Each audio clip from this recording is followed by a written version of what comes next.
नमस्कार, मैं हूं डॉक्टर पार्थ और आज फिर से मैं एक नए टॉपिक के साथ आप सबके सम्मुख उपस्थित हुआ हूं। तो आज का जो टॉपिक है वो है सहायक संधि।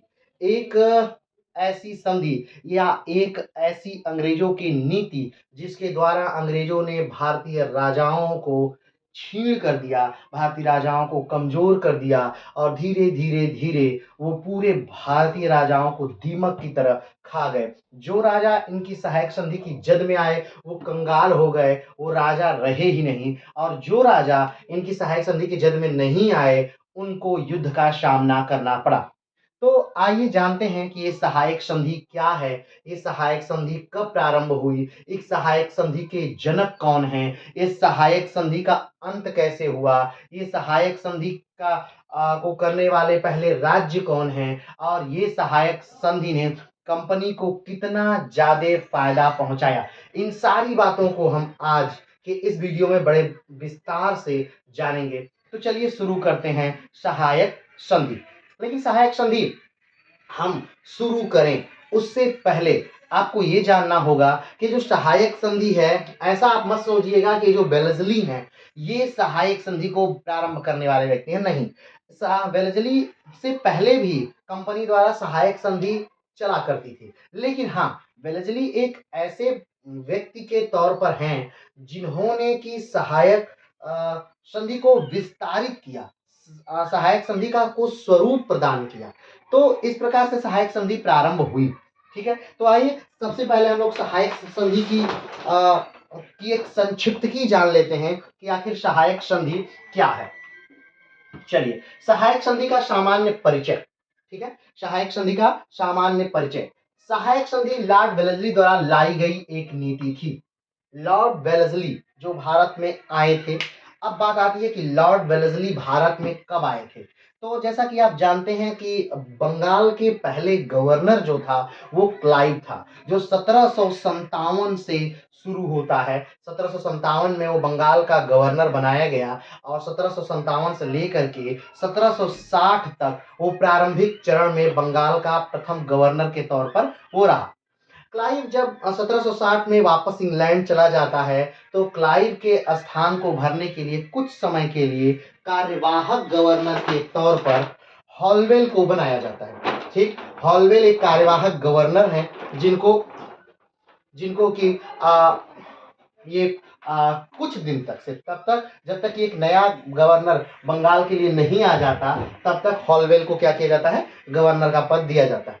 जब नया गवर्नर आ जाता है बंगाल का वेंसी टॉड, तो हॉलवेल स्वाभाविक बात है हट जाते हैं और गवर्नर का जो पद है वो वेंसी टॉड संभालते हैं 1760 से लेकर के 1765 तक। ठीक, 1765 में 1764 में आप जानते हैं कि एक कार्य होता है। 1764 में बक्सर का युद्ध होता है। कौन सा युद्ध हो रहा है? बक्सर का युद्ध हो रहा है, जिसमें एक तरफ अंग्रेज और दूसरी तरफ 3 संयुक्त सेनाएं हैं, बंगाल के अपदस्थ नवाब, अवध के नवाब और मुगलिया सल्तनत के बादशाह। इन तीनों की संयुक्त सेना को जब अंग्रेज हरा देते हैं तो अंग्रेजों को ये नहीं पता है कि आखिर इन तीनों के साथ कैसी संधि करे और क्या संधि करे। तो वो कंपनी को लिखते हैं कि इन तीनों के साथ क्या संधियां करनी है। और कंपनी जो है ये कंपनी के पास उस समय सबसे बेहतरीन अगर व्यक्ति देखा जाए तो वो कौन है? क्लाइव ही है।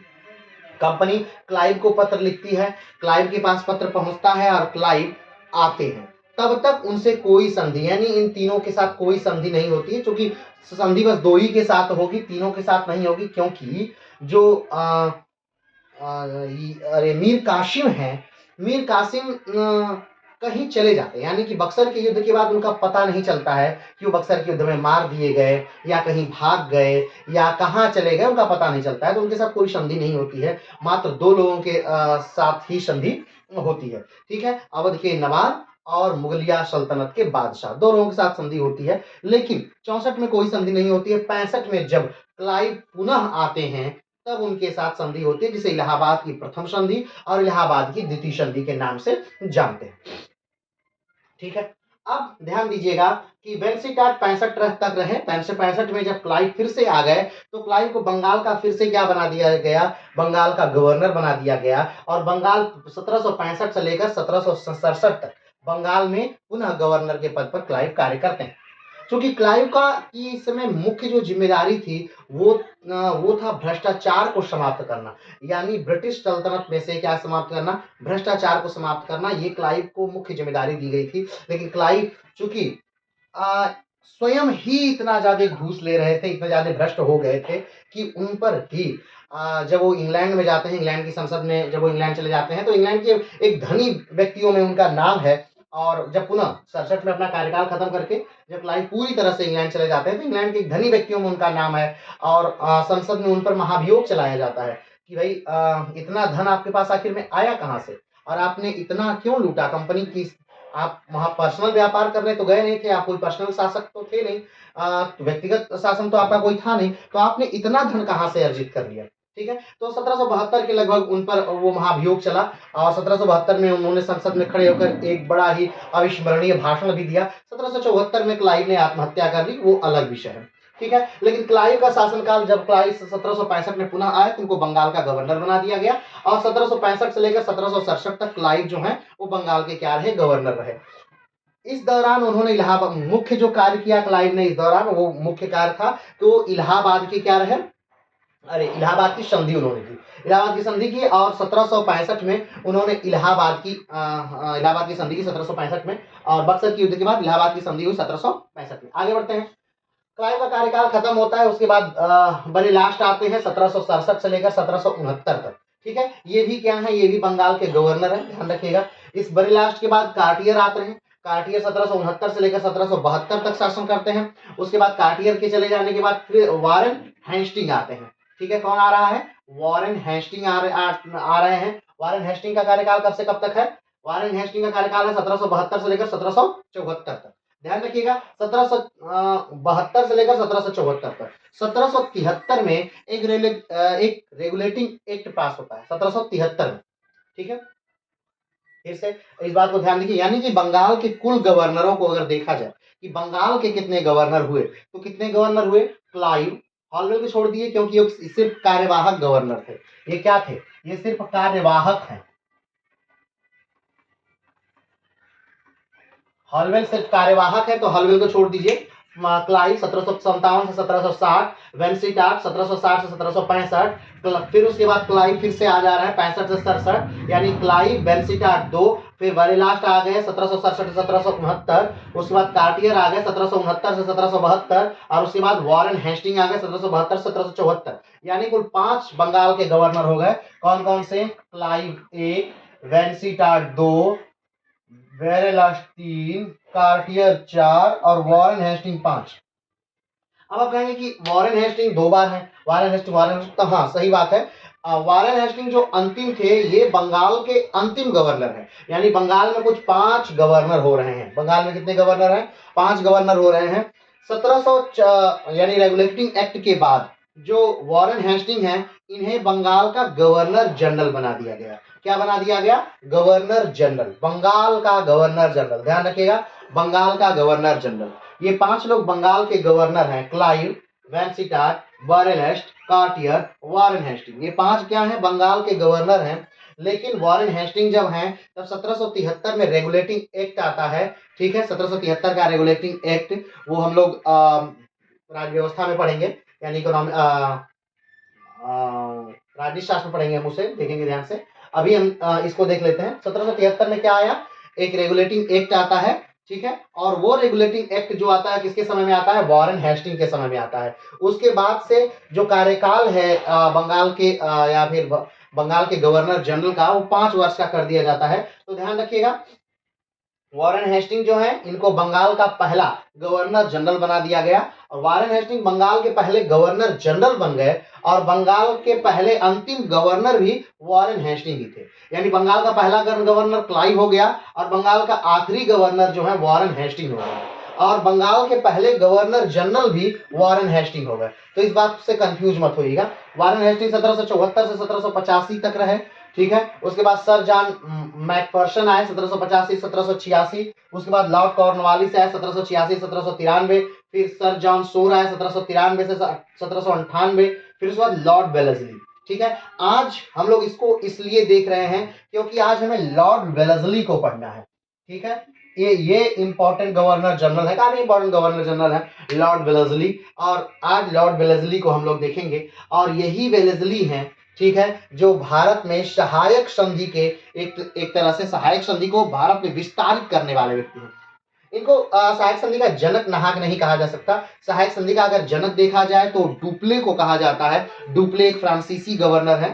ठीक है। उन डुप्ले सहायक संधि के जन्मदाता हैं। लेकिन सहायक संधि को भारत में विस्तारित करने वाला, सहायक संधि को वास्तविक स्वरूप देने वाला या वास्तविक संस्थापक सहायक संधि का अगर देखा जाए तो वो कहीं ना कहीं लॉर्ड वेलेस्ली हैं, जो 17 दिन का कार्यकाल 1798 से 1805 तक रहा। इन्हीं के कार्यकाल के दौरान मराठा का द्वितीय आंग्ल मराठा युद्ध होता है, इन्हीं के कार्यकाल के समय। ठीक है। और इन्हीं के कार्यकाल के समय टीपू सुल्तान की हत्या होती है, या यूं कह लीजिए कि चतुर्थ आंग्ल मैसूर युद्ध होता है इन लॉर्ड वेलेस्ली के समय ही। तो दो महत्वपूर्ण रियासतों को से युद्ध जो है इन्हीं के समय में हुआ था और मैसूर को इन्हीं के समय में पूरी तरह से कैप्चर कर लिया गया लॉर्ड वेलेस्ली के समय। लॉर्ड वेलेस्ली का शासनकाल 1798 से 1805 तक था। ठीक है। इसके बाद हम आगे पढ़ेंगे, ऐसा नहीं हम नहीं पढ़ेंगे, लेकिन हाँ ये 5 आपको याद हो जाने चाहिए कि ये बंगाल के जो गवर्नर हैं उनका कब से कब तक शुरू हो रहा है, यानी बंगाल की अंग्रेजी कंपनी के अधीन जो गवर्नर है, सिर्फ ध्यान रखिएगा गवर्नर जनरल की हम बात नहीं कर रहे हैं। बंगाल का पहला गवर्नर जनरल है जो वो कौन है, वॉरेन हेस्टिंग है। ठीक है। और बंगाल के पहले गवर्नर जो है वो क्लाइव है। बंगाल के आखिरी गवर्नर जो है वो भी वॉरेन हेस्टिंग ही है। तो बंगाल के पहले governor general Warren Hasting, Bengal के अंतिम गवर्नर वॉरेन हेस्टिंग, बंगाल के पहले गवर्नर क्लाइव। ठीक है। चलिए आगे बढ़ते हैं, इस चीज को आप समझते हैं। ठीक है। तो यहाँ देखते हैं सहायक संधि लॉर्ड वेलेस्ली द्वारा लाई गई एक नीति थी। लाई गई का मतलब कि ये पहले से भारत में थी ऐसा नहीं है। 1765 में जब आप देखेंगे कि जब संधि होती है, अवध के साथ संधि होती है, तो वो भी एक प्रकार की सहायक संधि ही थी। ठीक है। अगर देखा जाए कि सबसे पहला राज्य जिसको अधीन कर लिया गया सहायक संधि के तौर पे तो जनरली हैदराबाद लोग कहते हैं, लेकिन अगर एक तौर से देखा जाए तो अवध ही वो पहला राज्य है जो जहां की पहली सहायक संधि के तौर पर उसे लगा करके उसे पूरी तरह से अंग्रेजी राज्य में मिलाया गया था। ठीक है। वो भी एक सहायक संधि ही थी। तो सहायक संधि लॉर्ड वेलेस्ली द्वारा क्या किया गया था, अपनाया गया था। ठीक, क्या गया था लॉर्ड वेलेस्ली द्वारा, उसको विस्तारित रूप दिया गया था। अगली बात करते हैं, इस प्रणाली के पूर्व भारत में कंपनी की कोई स्पष्ट नीति नहीं थी अभी तक, यानी कि जब तक वेलेस्ली भारत में नहीं आ जा रहे हैं तब तक कंपनी की कोई स्पष्ट नीति क्या है, नहीं है। यानी 1798 से पहले कंपनी की कोई स्पष्ट नीति नहीं है कि वो किस प्रकार से अपना शासन चलाएंगे, वो किस प्रकार से अपने शासन का विस्तार करेंगे, किस प्रकार से वो राज्यों को हड़पेंगे, युद्ध द्वारा हड़पेंगे, कैसे हड़पेंगे, ये उनकी कोई स्पष्ट नीति नहीं थी। ठीक है। जैसे मौका मिलता वो वैसे राज्यों पर कब्जा करते। लेकिन जब ये सहायक संधि आ गई तो उसके बाद से इन्होंने इस संधि के तहत, यानी कि इस नीति के तहत ही, सहायक संधि की नीति के तहत ही राज्यों को हड़पना शुरू किया। अब बात करते हैं क्या था ये संधि। चलिए आगे धीरे धीरे सारी बातें क्लियर होती चली जाएंगी। आगे बढ़ते हैं। हालांकि इससे पूर्व भारत में फ्रांसीसी गवर्नर डुप्ले ने दक्षिण भारत में इस प्रकार की प्रणाली को लाने की कोशिश की थी। ठीक है। हमने पहले ही कहा कि इनसे पहले, काफी पहले इनसे, यानी कि जब क्लाइव भारत में आए हैं, क्लाइव के भारत में आने से पहले ही जो फ्रांसीसी गवर्नर है डुप्ले, उन्होंने दक्षिण भारत के कई राज्यों पर सहायक संधि लगाने का प्रयास किया था, लगाया भी था।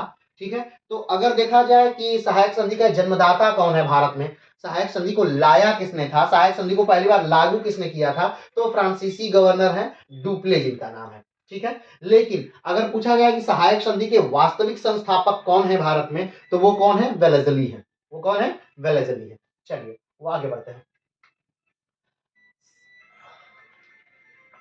सहायक संधि का जन्मदाता डुप्ले को माना जाता है। यह फ्रांसीसी गवर्नर था, किंतु वेलेस्ली को इस संधि का वास्तविक संस्थापक कहते हैं। ठीक है। ये बात हो गई। आगे बढ़ते हैं। इस संधि का उद्देश्य देसी रजवाड़ों के साथ संबंध बनाकर कंपनी को भारत में सर्वोच्च शक्ति के रूप में स्थापित करना था।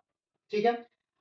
इस संधि का जो मूल उद्देश्य है वो उद्देश्य ये है कि जो यहाँ की शक्तियां हैं, यानी भारतवर्ष में जो अलग अलग राजा हैं, रजवाड़े हैं, नवाब हैं, इनके पास जो शक्तियां हैं उसे किसी न प्रकार से कमजोर करना और अंग्रेजी शासन सत्ता को बहुत ही मजबूत तरीके से भारत में स्थापित करना, ये सहायक संधि का मूल जो है वो उद्देश्य है। ठीक है, चलिए आगे बढ़ते हैं। सहायक संधि जिस रूप में जानी जाती है उसकी विस्तृत व्याख्या सर्वप्रथम वेलेज़ली ने की थी। हमने पहले ही कहा कि डुप्ले ने, स्वाभाविक बात है, सहायक संधि को पहली बार इनोवेट किया। डुप्ले की वजह से ही सहायक संधि को लोगों ने जाना, पहली बार डुप्ले ही लाए थे सहायक संधि को। लेकिन जो सहायक संधि का वास्तविक स्वरूप है, जिस स्वरूप में सहायक संधि जानी जाती है, जो उसका वास्तविक स्वरूप है, उसको सर्वप्रथम कौन लाया था? उसको सर्वप्रथम वेलेज़ली ही लाया था। ठीक है, तो वेलेज़ली को सहायक संधि का वास्तविक जन्मदाता कहते हैं और डुप्ले जो है वो सहायक संधि के जन्मदाता माने जाते हैं। चलिए आगे बढ़ते हैं। लॉर्ड वेलेज़ली 1798 से 1805 तक भारत में रहा। लॉर्ड वेलेज़ली के बारे में एक संक्षिप्त की जान लेते हैं कि लॉर्ड वेलेज़ली कौन है। इसके बाद हम संधियों पर आएंगे, संधि की विस्तार से व्याख्या करेंगे, लेकिन उससे पहले हम देख लेते हैं कि लॉर्ड वेलेज़ली कौन है। तो लॉर्ड वेलेज़ली अब जान रहे हैं कि 1798 में भारत में क्या हो रहे हैं, आ रहे हैं। ठीक है, जब वेलेज़ली भारत आया तब उसका मात्र भारत आने का दो उद्देश्य था। वो जब उसे भारत भेजा जा रहा है, बंगाल का गवर्नर बनाकर जब वेलेज़ली को भारत भेजा जा रहा है तो उसको दो कार्य सौंपे गए, या दो उद्देश्य को मद्देनजर रखते हुए भारत आता है। पहला उद्देश्य उसका क्या था? भारत में कंपनी राज्य का विस्तार करना। पहला उद्देश्य था कि भारत में कंपनी के राज्य जो है विस्तारित हो, यानी जो छोटे छोटे राजा हैं, रजवाड़े हैं, नवाब हैं, इनको मिला लिया जाए, भापने में हड़प लिया जाए, चाहे तो इन्हें हड़प करके अपने राज्य का विस्तार किया जाए, और या फिर तो इनको सहायक संधि के तहत अपने राज्य का विस्तार किया जाए। तो पहली जो नीति थी कि अंग्रेजी साम्राज्य का विस्तार, ये पहला टारगेट था किसका? वेलेज़ली का। दूसरा टारगेट क्या था? फ्रांसीसी कंपनी को कमजोर करना। ठीक है, जब अंग्रेज भारत आए थे, ध्यान रखिएगा, पहली बार ईस्ट इंडिया कंपनी की जो स्थापना हुई थी वो 1600 में हुई थी। ठीक है, उस समय भारत में जो शासक था वो अकबर हुआ करता था। तो आप जानते हैं कि अकबर जो है 1556 में अकबर राजा बनता है। पानीपत का द्वितीय युद्ध भी 1556 में ही होता है। हेमू की मृत्यु भी 1556 में ही होती है। हेमू आगरा और दिल्ली को 1556 में ही जीतता है। ठीक है, तो ये सारी घटनाएं, अकबर का राजा बनना, ठीक, हेमू का जीतना, हेमू का आक्रमण, हेमू का मरना, ये सारी चीजें 1556 की ही घटना है। तो 1556 में अकबर राजा बनता है और अकबर 1556 से लेकर 1605 तक अकबर एक बेहतरीन राज्य करता है भारत में। ठीक है, तो अकबर के शासनकाल में ही इंग्लैंड में ईस्ट इंडिया कंपनी की क्या हो जाती है? स्थापना हो जा रही है। ईस्ट इंडिया कंपनी की कहाँ क्या हो जा रही है? स्थापना हो जा रही है। कब? 1605 में ईस्ट इंडिया कंपनी की स्थापना इंग्लैंड में हो जा रही है। उस समय भारत में शासक कौन है? तो अकबर है। एक पूरे बृहद भारत का शासक अकबर है, उस समय शासक है। ठीक है, तो उससे पहले, यानी ध्यान दीजिए, भारत में अकबर के शासन से पहले, या यूं कहें तो भारत में मुगलों की स्थापना से पहले भी भारत में यूरोपीय कंपनियां आ चुकी थी, यूरोपीय लोग आ चुके थे। आपको पता होगा कि 1498 में भारत के जलमार्ग की खोज वास्को डिगामा द्वारा की जा चुकी थी, और पहला पुर्तगाली नाविक था वास्को डिगामा जो भारत के जलमार्ग की खोज किया था, और पुर्तगाल के राजा की मदद से 3 नावों की सहायता से केरला के कालीकट तट पर कोझिकोड जिला में पहली बार वो अपनी नाव के साथ उतरा था। और उस समय हिंदुस्तान में सल्तनत काल चल रहा था, और सल्तनत काल में जो दिल्ली का बादशाह था वो सिकंदर लोदी हुआ करता था। ठीक है, तो ध्यान रखिएगा, जब पुर्तगाली पहली बार भारत में आए थे उस समय भारत में शासन सल्तनत काल का था, और दिल्ली में शासन सिकंदर लोदी का हुआ करता था, यानी मुगलिया सल्तनत अभी भारत में स्थापित भी नहीं हो पाई थी। उसी समय से ये पुर्तगाली भारत में आ चुके थे, ये बात ध्यान रखिएगा। तो कहीं ना कहीं और एक निश्चित क्रम से ये जो यूरोपीय हैं भारत में आए, इनका जो क्रम था वो ये है PDEF। कौन से कौन? सबसे पहले पुर्तगाली आए, उसके बाद डच आए, उसके बाद इंग्लैंड के लोग आए, और उसके बाद फ्रेंच आए। ठीक है, सबसे पहले कौन आए? सबसे पहले पुर्तगाली आए, फिर उसके बाद डच आए, फिर उसके बाद इंग्लैंड के लोग आए, और उसके बाद कौन आए? फ्रेंच आए। लेकिन आप ध्यान से अगर देखेंगे तो सबसे लास्ट, सबसे पहले आने वाला पुर्तगाली सबसे लास्ट में जाएंगे। गोवा को सबसे अंतिम में क्या किया जाएगा, आजाद किया जाएगा। ध्यान दीजिएगा। लेकिन पुर्तगाली अपने आप को विस्तारित नहीं कर पाए, क्योंकि ये सिर्फ तटों पर ही रह गए, ये अंदर नहीं जा पाए। और जब पुर्तगाली आए उस समय कहीं ना कहीं भारत में एक ताकतवर साम्राज्य स्थापित था। हम मानते हैं कि सल्तनत जब पुर्तगाली आए उस समय तो सिकंदर लोधी था ही, लेकिन हाँ उसके बाद थोड़ा सा राज्य कमजोर हुआ। लेकिन फिर अकबर जैसा महान शासक भारत में आ जाता है। फिर जहांगीर ने कमान संभाली, शाहजहां ने कमान संभाली, और उसके बाद औरंगजेब ने कमान संभाली। तो कहीं ना कहीं अवसर नहीं मिला उन पुर्तगालियों को या फिर डचों को या फिर फ्रेंच को कि वो भारत में विस्तारित कर सके। तो ध्यान दीजिएगा कि 1600 में जब अंग्रेजों की कंपनी, ईस्ट इंडिया कंपनी स्थापित होती है, उससे कई सौ साल यानी कि 100 साल से भी पहले कौन आ चुका है, भारत में पुर्तगाली आ चुके हैं। 1498 में मुगलिया सल्तनत की स्थापना से भी पहले, मुगलिया सल्तनत की स्थापना 1526 में होती है, पानीपत के पहले युद्ध के साथ होती है। सल्तनत काल का पानीपत के युद्ध के साथ समापन होता है और मुगलिया सल्तनत का पानीपत के युद्ध के साथ भारत में प्रारंभ होता है। सिकंदर लोधी की हत्या होती है पानीपत के पहले युद्ध में, और बाबर अपने वंश की नींव रखता है मुगलिया सल्तनत की। ठीक है, तो इस प्रकार से भारत में पहले से ही लोग आ चुके हैं। तो जब ये आ रहे हैं, कौन आ रहे हैं, यानी कि इंग्लैंड के लोग जब भारत में आए तो इनका पहला उद्देश्य जो है वो तो अपना राज्य का विस्तार है, लेकिन दूसरा उद्देश्य जो है वो मुख्य है, ये जो यूरोपीय कंपनियां भारत में हैं इनको कहीं ना कहीं भारत से क्या किया जाए, बाहर किया जाए। कमेंट बॉक्स में बताइएगा कि इस सब एक युद्ध ऐसा हुआ था जिसमें मीर जाफर ने सहायता ली थी उन यूरोपीय कंपनियों की, और उसके बाद अंग्रेजों ने उन कंपनियों से लड़ा और उनको हमेशा हमेशा के लिए भारत से उखाड़ करके फेंक दिया। 1759 का युद्ध था। युद्ध का नाम बताइएगा किसके और किसके बीच हुआ था। चलिए आगे बढ़ते हैं। तो जब दो उद्देश्य लेकर आते हैं, भारत में कंपनी का राज्य का विस्तार और दूसरा जो है फ्रांसीसी कंपनी को कमजोर करना। आगे बढ़ते हैं। डच कंपनी 1759 में बेदरा युद्ध से बाद भारत में चले गए थे। अब मात्र कंपनी का प्रतियोगी फ्रेंच थे। अब देखिए अभी हमने जो प्रश्न किया उसका उत्तर भी यही आ ही गया कि डच कंपनी 1759 में बेदरा के युद्ध में, बेदरा का युद्ध जो हुआ था 1759 में युद्ध हुआ था, किसके किसके साथ हुआ था, तो डचों के साथ हुआ था और अंग्रेजों के साथ हुआ था। और डचों ने उस युद्ध में बहुत बुरी तरह हार का सामना किया। डचों ने क्या किया, बहुत बुरी तरह अंग्रेजों से हार का सामना किया। और उस युद्ध के बाद यानी वेदरा के युद्ध के बाद 1759 में वेदरा के युद्ध के बाद डच कंपनी जो है वो हमेशा हमेशा के लिए भारत से क्या कर दी, भारत से चली गई और बाद में जाके दक्षिण एशियाई देशों में वो कपड़े का व्यापार करने लगी।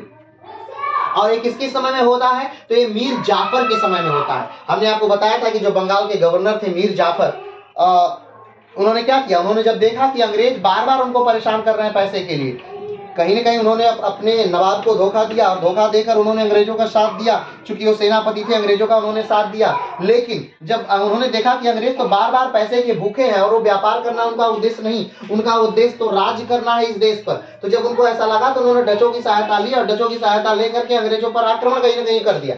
ठीक है, ये अलग बात है कि उनका वो उसमें पर्सनली इन्वॉल्व नहीं थे, लेकिन कहीं ना कहीं उन्होंने डचों से सहायता ली थी। अब इस बात से 1759 में अंग्रेजों और डचों पर में युद्ध होता है और डच इस युद्ध में बहुत बुरी तरह हार जाते हैं और हमेशा हमेशा के लिए वेदरा के युद्ध के बाद 1759 के वेदरा के युद्ध के बाद हमेशा हमेशा के लिए भारत से चले जाते हैं। चलिए आगे बढ़ते हैं। तो डचों के जाने के बाद जो भारत में एक्चुअल उनके प्रतिद्वंदी बच गए हैं वो कौन है, वो सिर्फ फ्रेंच हैं। अब फ्रेंच क्यों है, फ्रेंच को होने का मुख्य कारण है कि इस समय जो फ्रांस का एक सबसे बड़ा योद्धा है वो राजा है, और वो कौन है, तो नेपोलियन बोनापार्ट। फ्रांस के इतिहास में एक महान शासक राजा हुआ जिसका नाम है नेपोलियन बोनापार्ट, जिसमें लीडरशिप की असीम क्षमता थी, जो विश्व के एक महान सेना नायकों में से एक जाना जाता है। वो कौन था, नेपोलियन बोनापार्ट। और उस समय वही फ्रांस का क्या था, राजा था, और कहीं ना कहीं वो अंग्रेजों को अपने रास्ते से हटाना चाहता था। तो अंग्रेजों को सबसे बड़ा जो डर था वो फ्रेंच का था। तो पहला जो लॉर्ड वेलेस्ली का एम था भारत में कि अंग्रेजी राज्य का विस्तार करना, और दूसरा जो था वो फ्रांसीसी कंपनी को क्या करना, कमजोर करना। चलिए आगे बढ़ते हैं।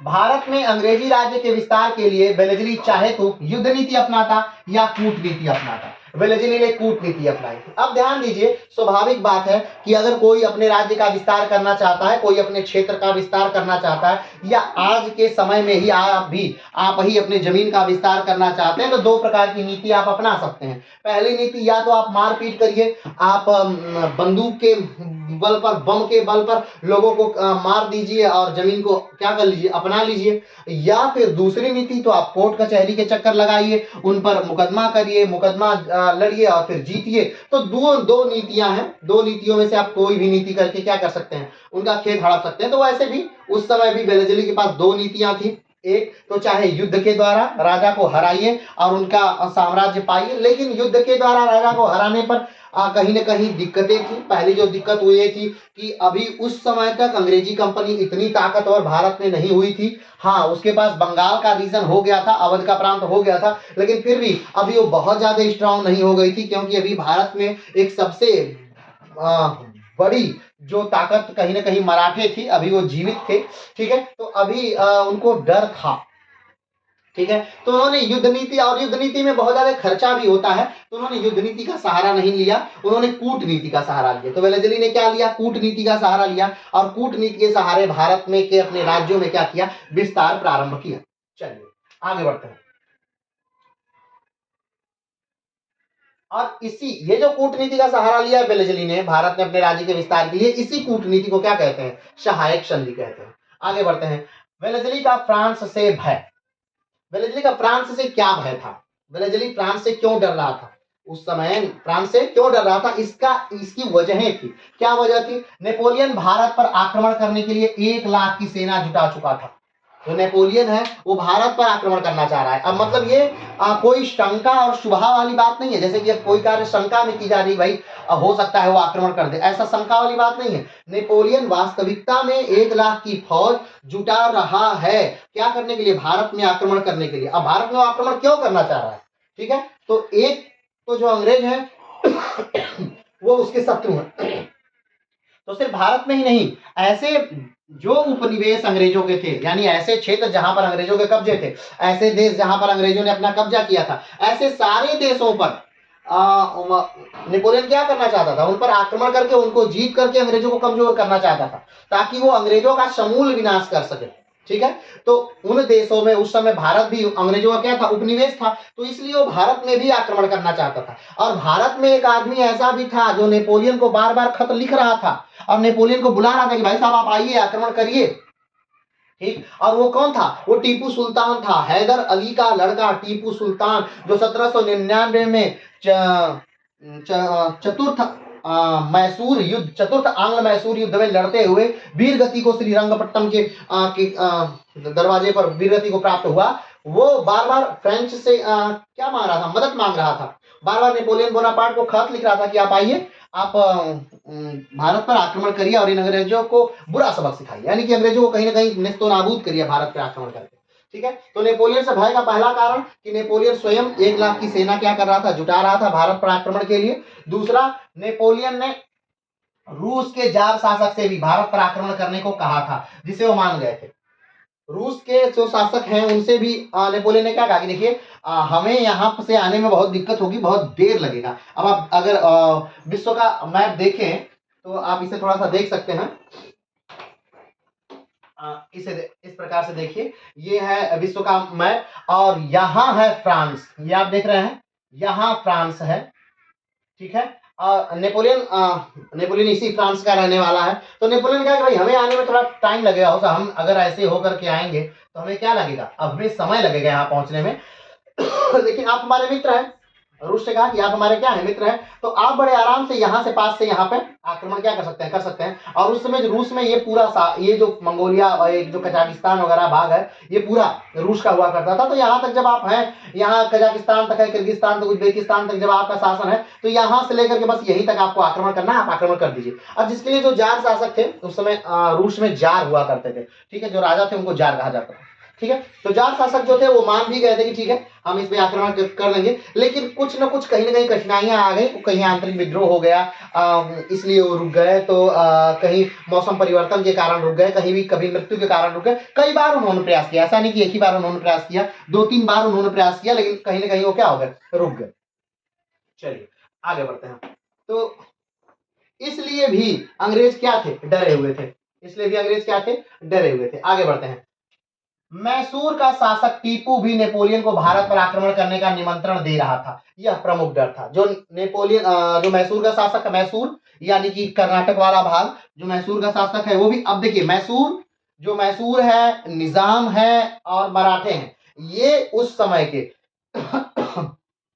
भारत के बड़े राज्य हैं। बड़े राज्य यानी ताकतवर राज्य हैं। कभी मराठे निजाम पर आक्रमण करते जीतते, कभी मैसूर मराठा और निजाम पर आक्रमण करता जीतता।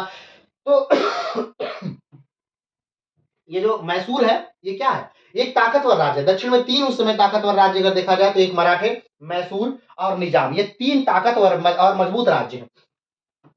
तो अब एक भारत का मजबूत राज्य क्या कर रहा है, बुला रहा है फ्रांसीसियों को कि आप आइए अंग्रेजों पर आक्रमण करिए और हम आपके साथ हैं। तो भले फ्रांसीसी यहाँ के आबो हवा को नहीं जानते हैं, भाषा को नहीं जानते हैं, यहाँ के भौगोलिक वातावरण को नहीं जानते हैं, लेकिन जो मैसूर के शासक हैं वो तो इन चीजों को जानते हैं। तो कहीं ना कहीं अंग्रेज क्या रहे थे, इस बात से बहुत ज्यादा वो डर रहे थे। आगे बढ़ते हैं। इस कारण से वेलेज़ली चाहता था कि भारत में एक बड़े भूभाग पर कंपनी का अधिकार हो जाए, जिससे अगर फ्रांस का आक्रमण हो तो कंपनी उसका सामना कर सके। ठीक है। अब ध्यान रखिए, सहायक संधि का मतलब क्या है। वैसे तो हम सहायक संधि को समझेंगे, लेकिन बस एक संक्षिप्तकी में समझ लीजिए कि अंग्रेज अपनी भारत में एक बहुत बड़ी फौज रखना चाहते थे। ठीक है।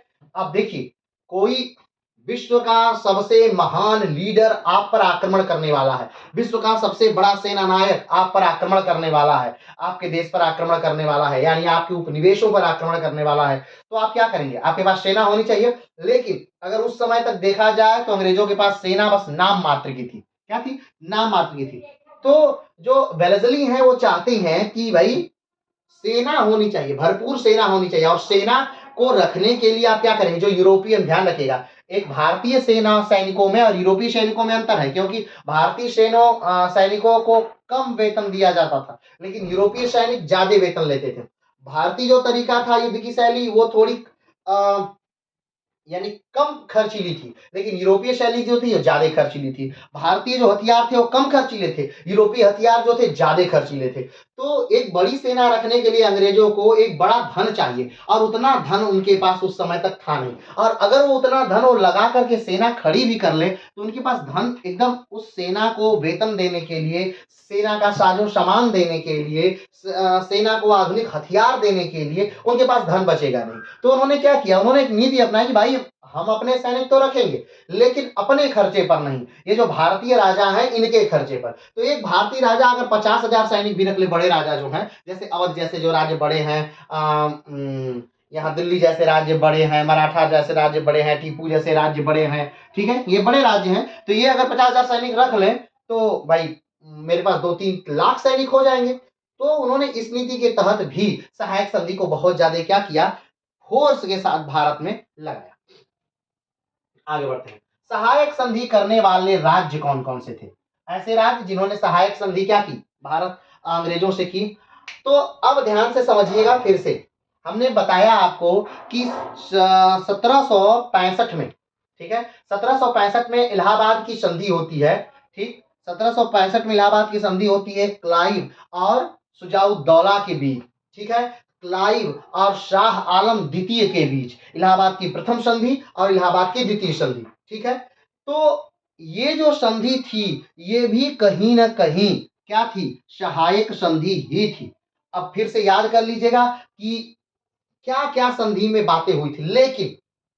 लेकिन एक बात आ जाती है कि अगर अगर पूछा जाए कि व्यवस्थित ढंग से पहली बार संधि किस राज्य से अंग्रेजों ने किया था, सहायक संधि पहली बार किसके द्वारा हुआ, ठीक है, व्यवस्थित तौर पर, तो वो करने वाला राज्य जो था वो हैदराबाद। वो राज्य कौन था, हैदराबाद। ठीक है, आगे बढ़ते हैं। हैदराबाद के निजाम पहले व्यक्ति थे जिन्होंने एक सुनियोजित सहायक संधि को स्वीकार किया।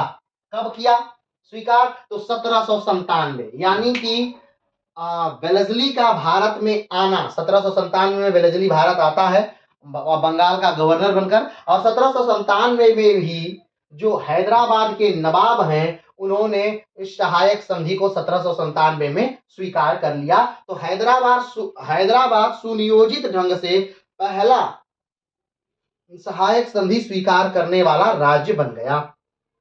आगे बढ़ते हैं। 1799 में टीपू सुल्तान के मरने के बाद मैसूर ने भी सहायक संधि स्वीकार कर ली। ध्यान रखिएगा, मैसूर जब तृतीय आंग्ल मैसूर युद्ध होता है, उस तृतीय आंग्ल मैसूर युद्ध में मैसूर का आधा भाग जो है वो अंग्रेज क्या कर लिए हैं, हड़प लिए हैं, ले चुके हैं। ठीक है, अब मात्र उनके पास आधा भाग है, यानी अब ध्यान दीजिए, और उस कि मैसूर के पास बहुत कम रेवेन्यू, बहुत कम पैसा जनरेट हो रहा है। अब उनकी शक्ति क्या हो गई है, कमजोर हो चुकी है। याद करिएगा कि अभी चूंकि हमने मैसूर पढ़ाया नहीं है, इसके बाद हम मैसूर ही पढ़ाएंगे, कल से मैसूर को ही पढ़ाना शुरू करेंगे। अब तक जो अंग्रेज थे, यानी 1765 तक जो अंग्रेज थे वो अंग्रेज अलग थे, लेकिन 1765 के बाद के अंग्रेज अलग हो जाएंगे। कारण, क्योंकि 1765 तक अंग्रेज जो है वो अजेय हैं, सबको लग रहा है कि अंग्रेजों को हराया नहीं जा सकता। ठीक है, लेकिन 1765 के बाद जब अंग्रेजों का मुकाबला हैदर अली से होता है, हैदर अली कौन, टीपू सुल्तान के पिता, जब हैदर अली से होता है तब लोगों की यह गलतफहमी दूर हो जाती है, क्योंकि हैदर अली ने अंग्रेजों को कई बार हराया। ठीक, और इसके बाद अंग्रेजों, हैदर अली का जो कद है वो काफी बड़ा हो गया, हैदर अली एक बेहतरीन सेना नायकों में शामिल हो गए, और हैदर अली जब तक जीवित रहे तब तक वो अंग्रेजों से हारे भी नहीं, एक तरह से कहा जा सकता है। ठीक, और उन्हीं की ये थाती उनके बेटे ने संभाली, लेकिन जब अंग्रेजों को लगा कि सच बात है, हमें हराया जा सकता है, लेकिन अगर हैदर अली को तोड़ दिया जाए मराठों से, क्योंकि हैदर अली ने किससे सहायता ली, मराठों से। हैदर अली ने मराठों के पास जाके कहा कि भाई आप हमारे साथ रहिए।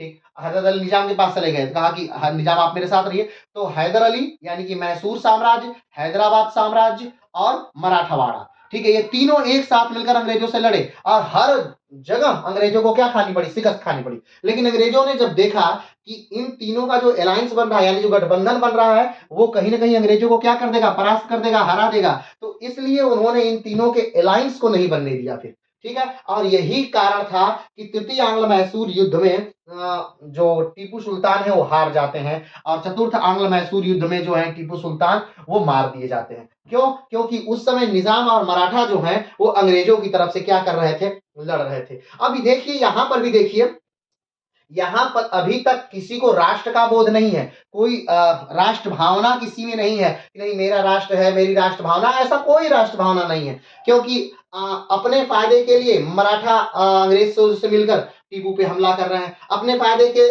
से मिलकर निजाम जो है वो अंग्रेजों से मिल रहे हैं और टीपू पे हमला कर रहे हैं। ठीक है, आप देख रहे हैं, तो अभी तक राष्ट्र की कोई भावना नहीं है, और इस अभी तक सिर्फ एक चीज है, फायदा, कि मेरा फायदा कहाँ है। अगर टीपू मुझे ज्यादा धन और पैसा दे रहा है तो हम टीपू के साथ मिलेंगे, अगर अंग्रेज हमें ज्यादा धन और पैसा दे रहे हैं तो हम अंग्रेजों से के साथ मिलकर के किसी को मारेंगे। ठीक है, तो अभी इंपॉर्टेंट क्या है, सिर्फ धन। अगर देखा जाए, इतिहास में अगर देखा जाए कि ये तीनों शक्तियां, यानी मराठा, हैदराबाद के निजाम और टीपू सुल्तानी एक साथ मिलकर अगर अंग्रेजों का मुकाबला किए होते और अंग्रेजों से अगर लड़े होते, तो अंग्रेज भारत में अपने पांव पसार ही नहीं पाते। ये या यूं कहें तो उल्टे पांव उन्हें बंगाल को छोड़कर भी क्या करना पड़ता, भागना पड़ता। ठीक है, लेकिन ऐसा हुआ नहीं, अंग्रेजों ने बेहतरीन कूटनीति का प्रदर्शन किया, और उन्होंने हर एक राजा को उसकी सुरक्षा का वचन देकर के दूसरे राजा से क्या कर दिया, लड़वा दिया। और इस सहायक संधि ने, अभी सहायक संधि को अच्छे तरीके से समझेंगे, इस सहायक संधि ने तो पूरी तरह से नेस्तो नाबूद कर दिया किसको, भारतीय राजाओं को, उनकी भावना को, या ये कहे तो उनकी जिम्मेदारियों को भी। इसके बाद इस सहायक संधि ने भारतीय राजाओं को अय्यास बना दिया, यानी उनको बस सुख मिल रहा है, वो इसी बात से क्या थे, संतुष्ट होने लगे। इससे पहले ऐसा नहीं था, इससे पहले ऐसा था कि भारतीय राजा सिर्फ अपने से संतुष्ट नहीं थे, हाँ भाई हमें सुख नहीं, जनता की सुख का भी उन्हें बोध था, यानी जनता के दुख का भी उन्हें बोध था। लेकिन इस घटना के बाद से,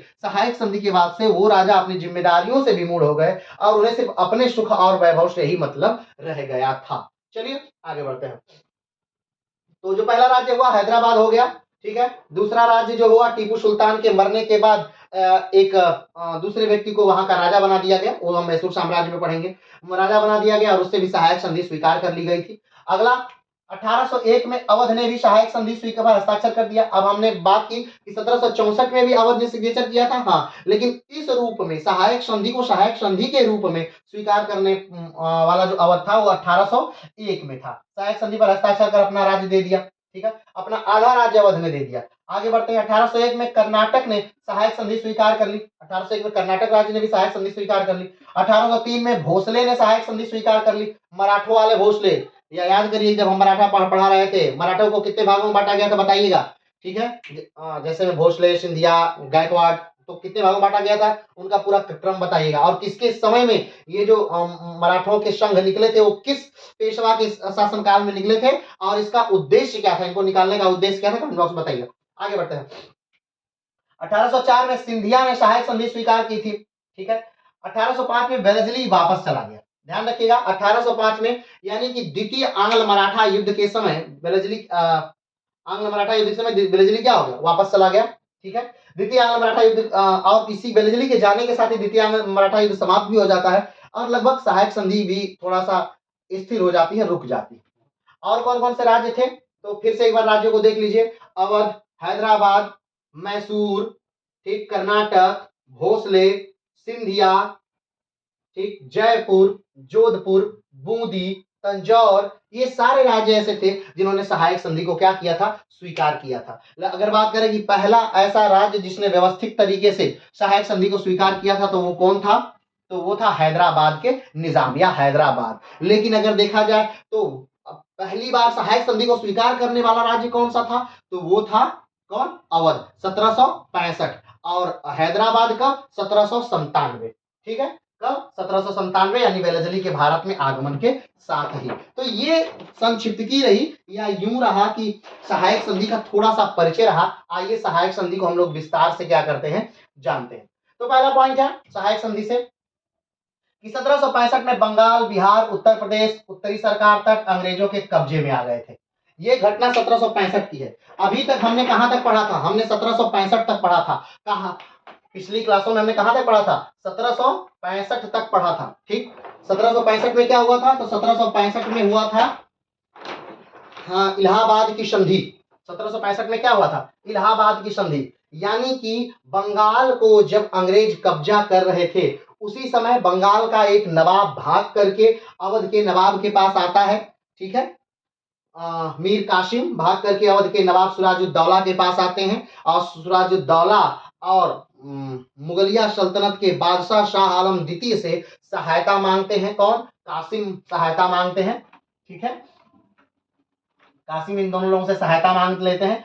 इन तीनों की अब इन तीनों का एक गुट बनता है, और एक तीनों सेनाएं मिलकर के बक्सर में 1764 में एक युद्ध लड़ती हैं अंग्रेजों से। लेकिन अंग्रेज इस युद्ध में भारी पड़ते हैं, और अंग्रेज ये बक्सर का युद्ध क्या कर लेते हैं, जीत जाते हैं। कासिम जिन्होंने जो सहायता मांगने अंग्रेजों से आया, जो इन नवाब से और दिल्ली के बादशाह से सहायता मांगने आया था, वो क्या करता है, वो भाग जाता है या मर जाता है, उसके बारे में पता नहीं चलता है। लेकिन ये जो दोनों लोग हैं, इन लोगों के साथ अंग्रेज जो हैं वो एक संधि करते हैं, जिसे इलाहाबाद की संधि के नाम से जाना जाता है, ठीक है।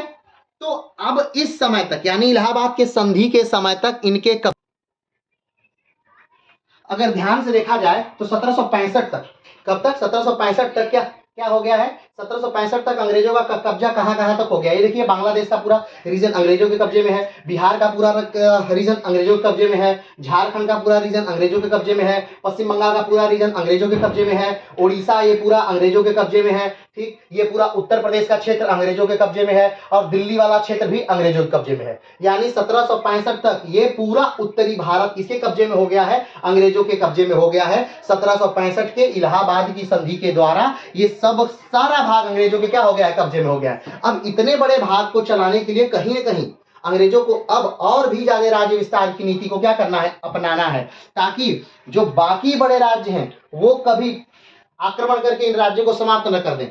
तो इसलिए पहले ही इनको आक्रमण की नीति अपना करके इन राज्यों को क्या करना है, समाप्त करना है। इसलिए भी सहायक संधि क्या की गई थी, अपनाई गई थी। चलिए आगे बढ़ते हैं। तो आगे वेलेज़ली भारत में 1798 से 1805 तक भारत में रहा, जब तक कि उसे वापस नहीं बुला लिया गया।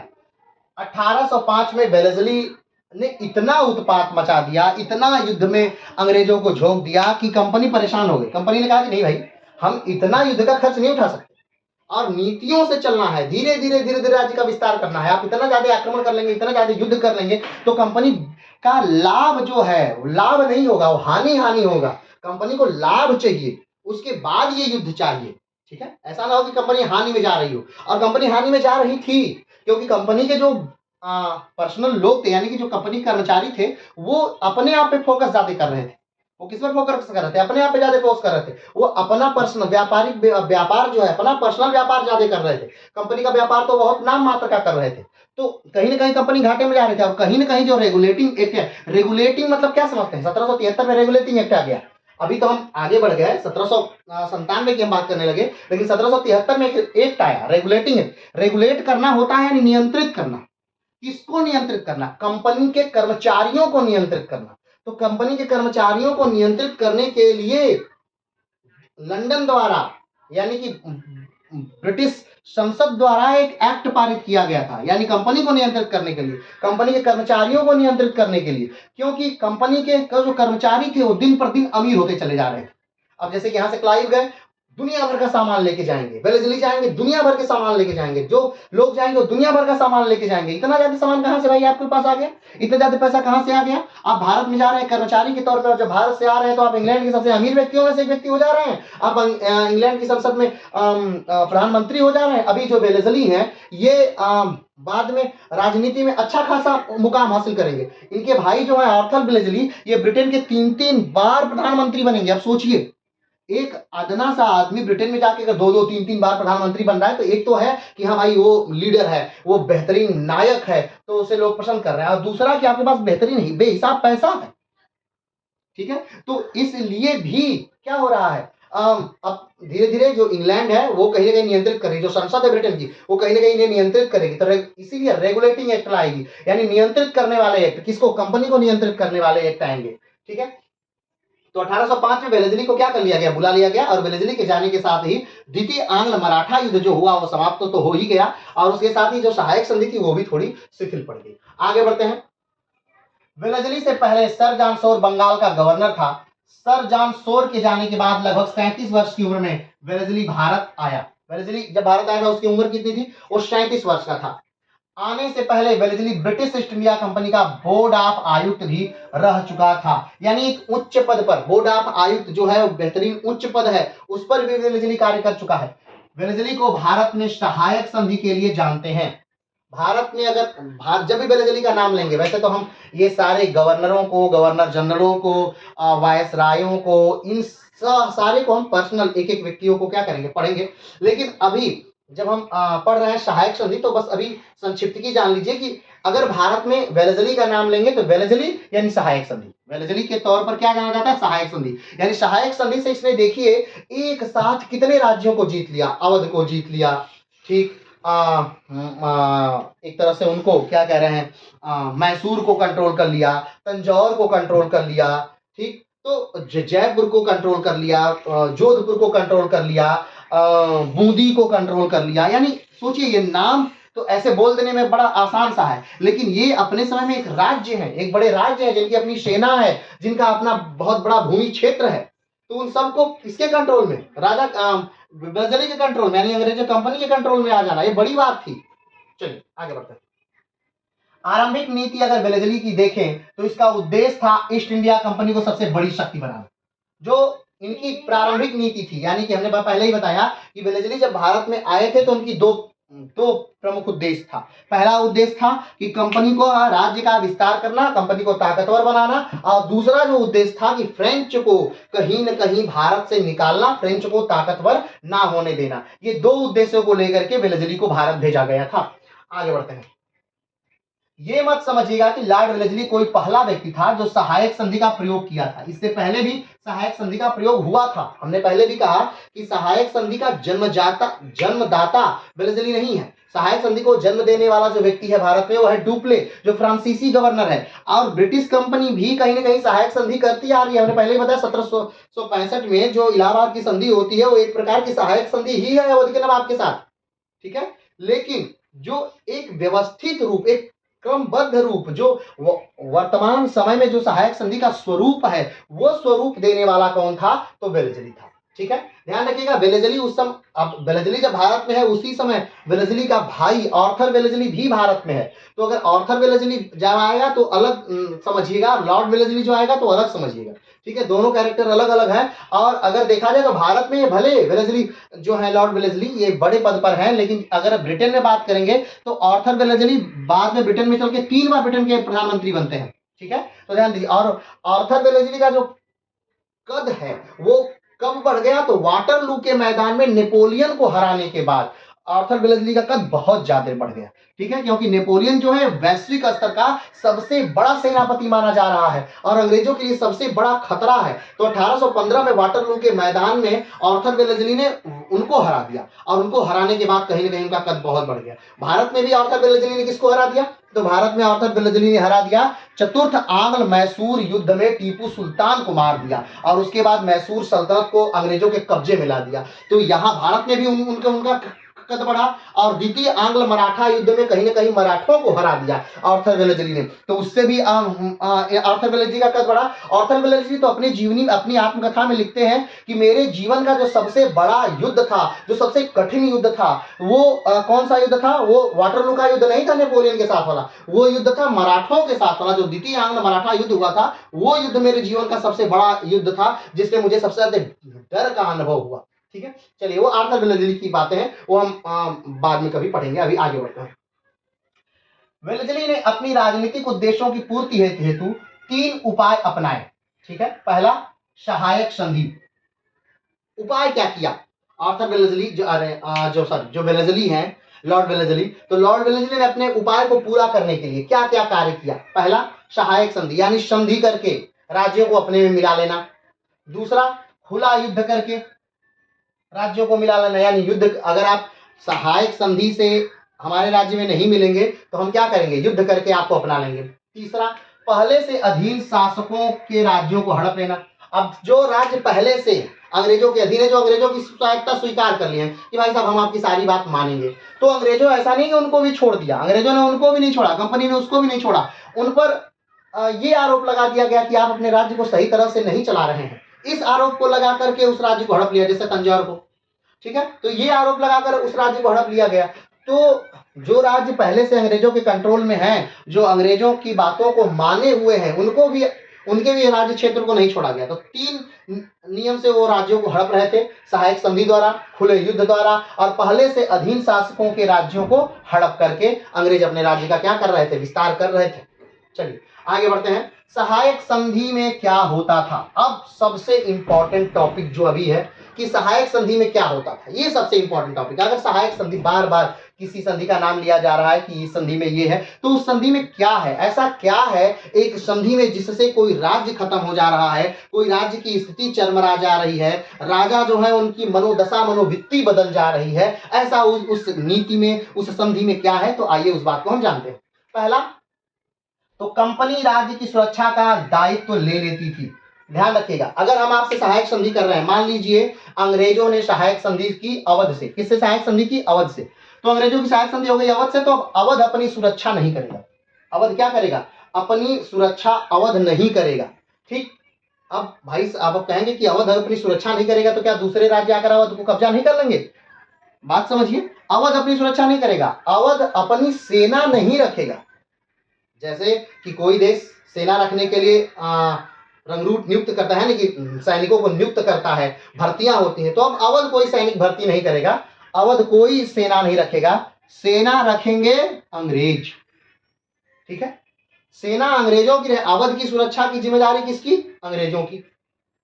इस जो नीति है सहायक संधि का, उसका सबसे पहला पॉइंट ये है कि जो राज्य सहायक संधि कर रहा है वो राज्य अपनी सेना नहीं रखेगा, उसको सेना अंग्रेज देंगे कि भाई साहब ये लीजिए आपकी सेना। ठीक, अब ध्यान दीजिए, वो जो सेना वो राज्य रखेगा उसका कंट्रोल, क्योंकि अंग्रेजों ने सेना रखी है, ध्यान दे रहे हैं ना, अंग्रेजों ने सेना रखी है अवध में, तो वो सेना किसकी बात मानेगी, अवध की या अंग्रेजों की?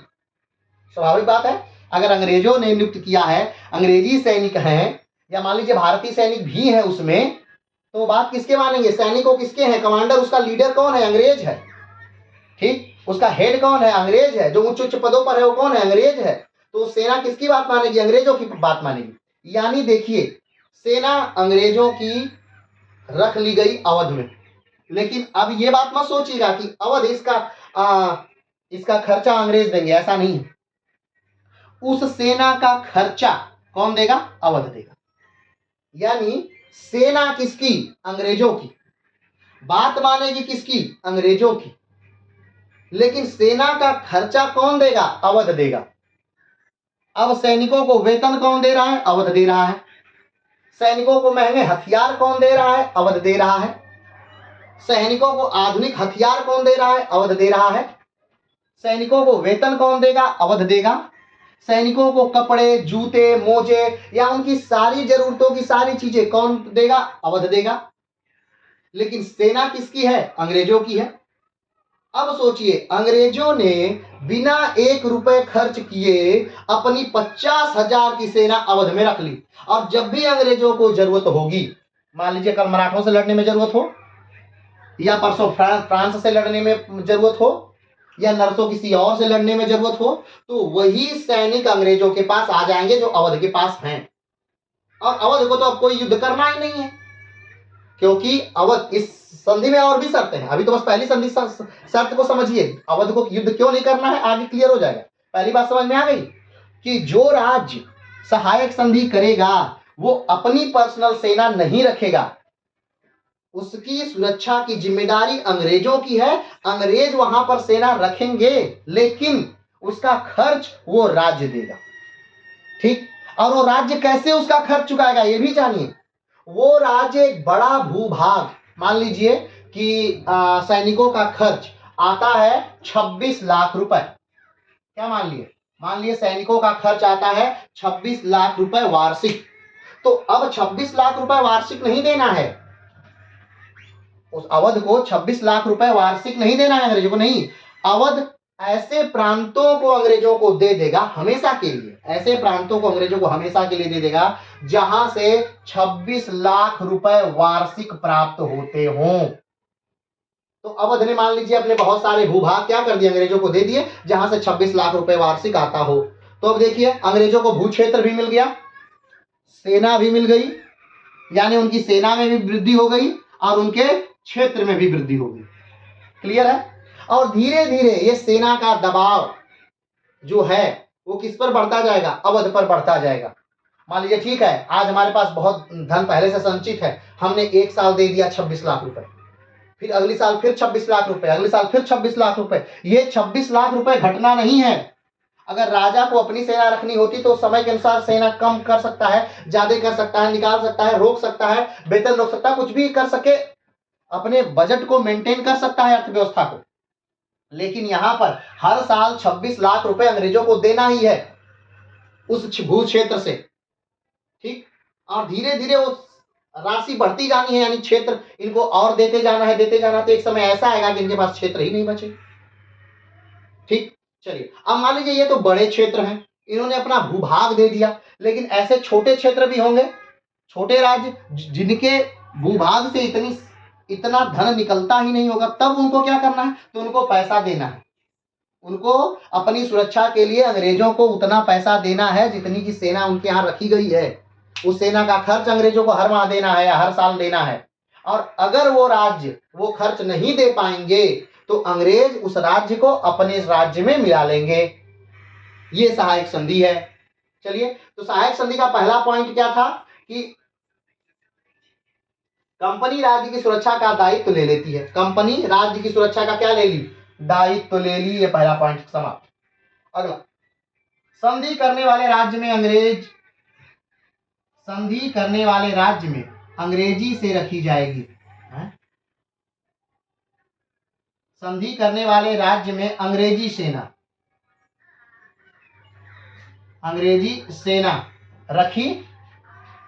रखी जाएगी।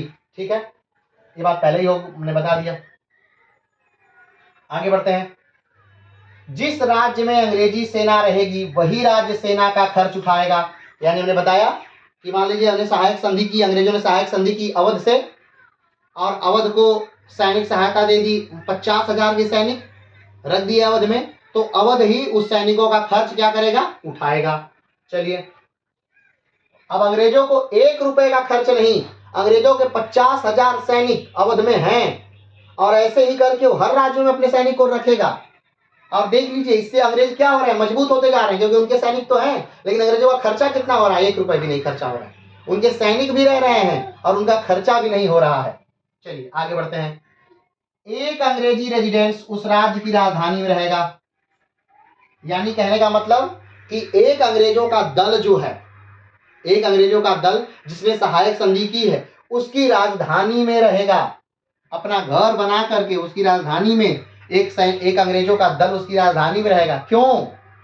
ताकि भाई साहब आप कुछ भी करें, जैसे कोई भी बात होती है, नई बात हुई, कोई बुरी बात हुई, कोई अच्छी बात हुई, तो जहां पर वो घटना हुई है वहां के सारे लोगों को लगभग पता चल जाती है। तो राजधानी क्या पूरा ब्यौरा लेने के लिए, राजधानी की सारी जानकारियां अपने पास रखने के लिए, राजधानी में कुछ भी हो रहा है तो अंग्रेजों को पता चले, इस बात के लिए एक अंग्रेजी रेजिडेंस उस राज्य में क्या किया जाएगा, रखा जाएगा। ठीक है, आगे बढ़ते हैं। सहायक संधि करने वाला राज्य अपने राज्य में यूरोपियों की नियुक्ति नहीं करेगा। अब यूरोपियों की नियुक्ति मतलब आप कहेंगे कि अंग्रेजों की नियुक्ति नहीं करेगा। नहीं, अंग्रेजों की बात नहीं हो रही है, वो बात कर रहे हैं किसी और यूरोपीय की, कि आप अपनी सेना में या अपने राज्य में या किसी भी पद पर किसी फ्रेंच की नियुक्ति नहीं करेंगे, किसी डच की नियुक्ति नहीं करेंगे, ठीक है, किसी पुर्तगाली की नियुक्ति नहीं करेंगे, किसी भी विदेशी यूरोपियंस की आप नियुक्ति अपने राज्य में किसी भी पद पर नहीं करेंगे। जो भी राज्य सहायक संधि करेगा वो किसी भी दूसरे, अंग्रेजों को छोड़ करके किसी भी दूसरे व्यक्ति की नियुक्ति अपने राज्य में किसी भी पद पर नहीं करेगा। आगे बढ़ते हैं। कंपनी की आज्ञा के बिना कोई राज्य अपने पड़ोसी राज्य से संधि नहीं करेगा। यानी आप अपने पड़ोसी राज्य से भी जाके संधि नहीं कर सकते, नहीं, यानी गुट नहीं बना सकते हैं। गुट तो छोड़िए, आप पड़ोसी राज्य से संधि भी नहीं कर सकते हैं। यहाँ तक कि आपको यह भी नहीं पता चलने दिया जाएगा कि पड़ोस में इस समय राजा कौन है, राजा बदल गया, मर गया, या वही पुराना वाला राजा है, ये भी आपको पता नहीं चलने दिया जाएगा। आपको अपने पड़ोसी राज्य से भी कोई संधि नहीं करनी है, ना ही कोई विदेशी व्यापार करना है। देखिए, यानी देखिए, राज्य में सेना नहीं रहेगी, राज्य किसी दूसरे राज्य से बात नहीं करेगा, किसी दूसरे राज्य से संधि नहीं करेगा। ठीक है, तो राज्य आखिर करेगा क्या, राज्य का अधिकार क्या रह गया, राज्य का उत्तरदायित्व तो क्या रह गया, राजा किस कार्य का। तो देखिए, धीरे धीरे राजा को क्या बनाया जा रहा है, राजा को बस अय्याश बनाया जा रहा है। यानी आप खाइए पीजिए, बस मस्त रहिए, आपको कुछ नहीं करना है, बाकी सब अंग्रेज कर लेंगे। और धीरे धीरे राजा समय के साथ 50 सालों में, 100 सालों में राजा वैसे ही हो गए, जो नवाब थे, राजा थे, वो वैसे ही हो गए। वो अपना उत्तरदायित्व तो भूल गए, वो धीरे धीरे अंग्रेजों ने ऐसा बना दिया उनको। वो राजा जो अपनी जनता के लिए, अपने देश के लिए लड़ मर मिटने के लिए तैयार थे, उन्हें आज कोई सी बात से कोई लेना देना नहीं था। एक समय ऐसा आया कि उन्हें किसी बात से कोई लेना देना नहीं था, वो उन्हें बस निश्चित पेंशन, निश्चित धन मिल रहा है और वो बड़े मजे से खा रहे हैं, खुश रहे। चलिए आगे बढ़ते हैं। अगर दो राज्य ऐसे जो सहायक संधि पर हस्ताक्षर किए हैं तो ऐसे राज्य आपस में नहीं लड़ेंगे। अगला पॉइंट क्या है, ऐसे अगर दो राज्य हैं जो आपस में क्या किए हैं, सहायक संधि किए हैं। मान लीजिए अवध ने सहायक संधि की है और हैदराबाद ने सहायक संधि की है, तो ये दोनों राज्य आपस में नहीं लड़ सकते, लड़ेंगे ही नहीं। क्यों भाई साहब, अवध में अगर अवध सहायक संधि किया है तो अवध में भी सेना किसकी, अंग्रेजों की, और हैदराबाद ने सहायक संधि की है तो हैदराबाद में भी सेना किसकी, अंग्रेजों की। अगर इनमें युद्ध हुआ तो सेना किसकी मरेगी, अंग्रेजों की, हानि किसकी होगी, एक तरह से अंग्रेजों की। इसलिए सहायक संधि वाले राज्य कभी लड़ेंगे ही नहीं। और अगर कोई विवाद हो जाता है, मानिए फिर भी कोई विवाद अगर हो गया, ठीक, तो अगर कोई विवाद हो जाता है तो अंग्रेज मध्यस्थ बन करके उस विवाद को क्या करेंगे, सुलझाएंगे। अगर मान लीजिए आपका किसी से विवाद हो गया है, किसी सहायक संधि किए हुए वाले राज्य से आपके विवाद हो गया, तो आप उसमें मध्यस्थ कौन रहेगा, उसमें मध्यस्थ अंग्रेज रहेंगे और वो मामले को क्या करेंगे, रफा दफा करेंगे। किसी को लड़ने की जरूरत नहीं और कोई लड़ेगा नहीं, ध्यान रखिएगा। आगे बढ़ते हैं। अगला पॉइंट है, अगर झगड़ा ऐसे दो राज्यों के बीच हो रहा है जहां एक राज्य सहायक संधि किया है तथा दूसरा राज्य सहायक संधि नहीं किया है, ऐसे में संधि करने वाले राज्य नहीं, कंपनी जाएगी। अब देखिए, अब तक तो बात ये थी, इससे अगले वाले पॉइंट में क्या बात थी कि अगर दो राज्य हैं और दोनों राज्य सहायक संधि किए हैं अंग्रेजों से, तो वो आपस में नहीं लड़ेंगे। क्लियर है? दो राज्य हैं, मान लीजिए अवध है, सहायक संधि किया है, और हैदराबाद है, सहायक संधि किया है, तो ये दोनों आपस में नहीं लड़ेंगे। और अगर गलती से किसी बात पे विवाद होता है, लड़ाई की बात नहीं कर रहे, विवाद की बात कर रहे हैं, अगर गलती से कोई विवाद होता है इन दोनों में, तो मध्यस्थ कौन रहेगा, अंग्रेज रहेंगे। लेकिन अगर सिचुएशन अलग हो जाए कि एक आदमी सहायक संधि किया है लेकिन दूसरा आदमी, दूसरा राज्य सहायक संधि नहीं किया है, और ऐसे में अगर युद्ध हो जाता है, तब क्या करना है, तब जो सहायक संधि वाला राज्य है वो कुछ नहीं करेगा। ठीक है, वो जाकर उस राजा से युद्ध न करेगा, न संधि करेगा। ठीक है, बाकी सारा कार्य अंग्रेज करेंगे। आप बस आराम से अपनी कुर्सी पे बैठे रहिए, अंग्रेज जाएंगे उनसे संधि कर लेंगे, अंग्रेज जाएंगे उनसे युद्ध कर लेंगे, आप चुपचाप मार के रहिए। बात समझे? ठीक।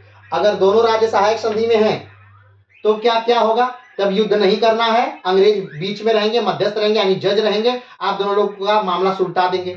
अगर एक राज्य सहायक संधि किया है, दूसरा राज्य सहायक संधि नहीं किया है, तो आप आराम से रहिए, अंग्रेज जाएंगे उस राज्य से लड़ लेंगे, अंग्रेज जाएंगे उनसे संधि कर लेंगे, आपसे कोई लेना देना नहीं है, आप सहायक संधि किए हुए आराम से बैठे रहिए। चलिए आगे बढ़ते हैं।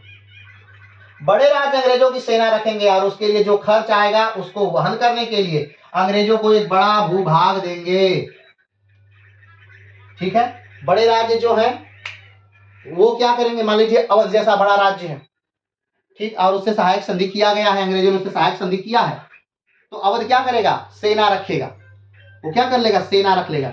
अब सेना, अब वो रख लिया है तो उसे सेना को क्या देना होगा, वेतन देना होगा, क्योंकि वो सेना बस उसकी है, नाम मात्र की है, वो कहना मानेगी अंग्रेजों की, युद्ध करेगी अंग्रेजों के लिए, लेकिन रहेगी कहाँ, अवध में, खाएगी किसका, अवध का, वेतन किससे लेगी, अवध से, कपड़े किससे लेगी, अवध से, हथियार किससे लेगी, अवध से, सारा आवश्यकता की पूर्ति अवध करेगा, लेकिन लड़ेगी किसके लिए, अंग्रेजों के लिए। ये देखिए अंग्रेजों का बेहतरीन दिमाग। ठीक है, तो अवध इसके लिए क्या देगा, अवध ने क्या दे दिया वो जानिए, अवध ने अपना आधा राज्य अंग्रेजों को दे दिया। किस बात का, क्योंकि उसने सेना रखी थी अंग्रेजों की, अब अंग्रेजों की सेना रखी है तो उतना निश्चित अमाउंट उसको देना है, तो उसने एक निश्चित भूभाग दे दिया जहां से वो निश्चित अमाउंट प्राप्त होता था, जहां से दीवानी निश्चित उस अमाउंट से ज्यादा मिलती थी, उस जगह की दीवानी, यानी अपने राज्य का आधा भूभाग अंग्रेजों को दे दिया अवध ने। बात आगे बढ़ते हैं।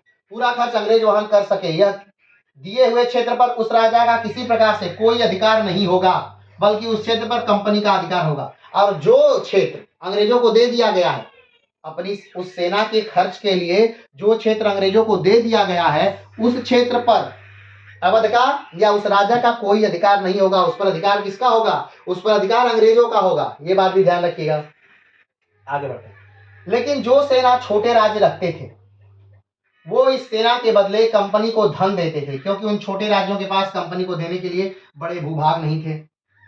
अब ध्यान दीजिए, जो छोटे राज्य हैं उनकी भी तो रक्षा करनी है, अंग्रेज क्या करेंगे, छोटे राज्यों की भी तो रक्षा करेंगे। तो भाई अब राज्य छोटे हैं, वो तो अपने राज्य का या मान लीजिए राज्य रेगिस्तान वाले हैं, या राज्य बंजर भूमि जाते हैं राज्य में, तो ऐसे स्थिति में अगर वो राज्य अंग्रेजों को अपना भूभाग देते हैं जहां से रेवेन्यू ही नहीं जनरेट होती, जहां से ज्यादा लगान नहीं वो वसूल सकते, तब क्या होगा, ऐसी स्थिति में क्या होगा, तो छोटे राज्यों को कहेगा भैया छोटे राज्य हमें पैसा दे देंगे, हमें क्या नहीं देंगे, हमें क्षेत्र मत दीजिए, आप तो छोटे से राज्य हैं, आप हमें कितना क्षेत्र दे पाएंगे, आप हमको पैसा दीजिएगा। और अगर वो अब देखिए, अब छोटे राज्य हैं, अब वो उतना मान लीजिए उनको 20 लाख रुपए या मान लीजिए 5 लाख रुपए हर महीने देना है अंग्रेजों को। ठीक है, एक राजा को 5 लाख रुपए अंग्रेजों को हर महीना देना है, तब वो कहां से देगा, अगर वो छोटा राज्य है तो कहाँ से देगा? स्वाभाविक बात है, वो अपने किसानों पर, अपने लोगों पर, अपने जमींदारों पर, अपने जागीरदारों पर अत्याचार करेगा, उनसे जबरदस्ती धन खींचेगा, उनको परेशान करेगा और उस राजा के खिलाफ आंतरिक विद्रोह होगा। जनता उनको नापसंद करने लगेगी। वो राजा जो कभी जनता के लिए भगवान था, वो राजा क्या हो जाएगा? विलन हो जाएगा, अमरीश पुरी हो जाएगा। बात समझ रहे हैं ना? तो अंग्रेजों ने क्या किया? राजा को तो विलन बना दिया, जो राजा राज कर रहा था उसको क्या कर दिया? जनता की नजर में विलन बना दिया। और जब वो पैसा नहीं दे पाएगा तो अंग्रेज बड़े आराम से कुशासन का आरोप लगाएंगे उस राजा पर कि भाई देखो, ये अपनी जनता को सता रहा है, इस पर कुशासन का आरोप लगाओ, ये अच्छे से राज्य नहीं चला पा रहा है, और उसके राज्य को हड़प लेंगे। ठीक, कितना बेहतरीन चाल है। इस चाल से राजा पर आरोप लगाया जा सका कुशासन का, और राजा ने हड़प लिया उस राज्य को। चलिए आगे बढ़ते हैं। जो छोटे राज्य हैं, सेना का खर्च नहीं दे पाते, उनके राज्य को अंग्रेजों ने अपने अधीन कर लिया। जो छोटे राज्य सेना का खर्च नहीं दे पाएंगे, शुरू में तो सोच सकता है छोटे राज्य दे देंगे, उनके पास प्राचीन धन है, अगर उनका राजकोष भरा है, शुरू में तो दे देंगे 1 साल 2 साल, लेकिन फिर वो नहीं दे पाएंगे तो अंग्रेज उनके राज्य को हड़प लेंगे। बात खत्म। आगे बढ़ते हैं। सहायक संधि करने वाले देशी राजाओं को फायदा। अब आप बात सोच रहे होंगे ये बात कि जब इतनी हानि है सहायक संधि करने से, ये सहायक संधि समझ में आई ना? क्या क्या करना है? सहायक संधि करने वाले राज्यों को फायदा। तो आप सोच रहे हैं इतनी जब हानि है सहायक संधि करने से, तो ये जो राजा थे सहायक संधि कर ही क्यों रहे थे? इससे फायदा क्या था?